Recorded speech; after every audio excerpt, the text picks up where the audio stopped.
बिस्मिल्लाहिर्रहमानिर्रहीम। अस्सलाम वालेकुम viewers, welcome back to my channel Hafsa handmade recipes. अल्लाह पाक आपको रिज़्क़ हलाल खाने और कमाने की तौफीक अता फरमाए, आमीन। आज मैं आपके साथ बाजार जैसा देसी घी घर पर बनाने की रेसिपी शेयर करूंगी। चले आए व्यूवर्स, इस रेसिपी को बनाना स्टार्ट करते हैं। 1 किलो बलाई जो मैंने रोज़मर्रा के दूध से उतार कर फ्रीज़ की हुई थी, उसका इस्तेमाल करेंगे। जग में 2 बड़े चम्मच मलाई डालेंगे। मलाई डालने के बाद 2 गिलास ठंडे पानी के डाल लेंगे। अब इसको ब्लेंड कर लेंगे। व्यूवर्स, हम इसको उस वक्त तक ब्लेंड करेंगे जब तक मक्खन की शक्ल ना निकल आए। ये देखिए व्यूवर्स, मक्खन बन चुका है। अब इसको चम्मच की मदद से बाहर निकाल लेंगे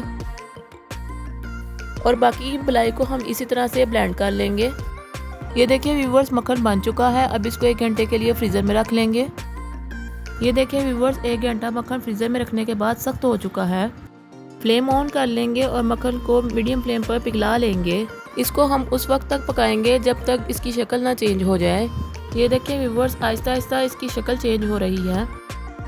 हमारा देसी घी तैयार है। अब इसको एक पोनी की मदद से छान लेंगे। व्यूवर्स, बहुत ही कम पैसों में बाजार जैसा घी हमने घर पर तैयार किया है। मेरी वीडियो को फॉलो करके देसी घी को घर पर बनाकर जरूर ट्राई कीजिएगा और मुझे कमेंट्स बॉक्स में बताइएगा कि आपको ये देसी घी की रेसिपी कैसी लगी है। जिसने अभी तक मेरे चैनल को सब्सक्राइब नहीं किया, उसको सब्सक्राइब कर दे। मिलते हैं इंशाल्लाह अगली वीडियो में। अल्लाह हाफिज़।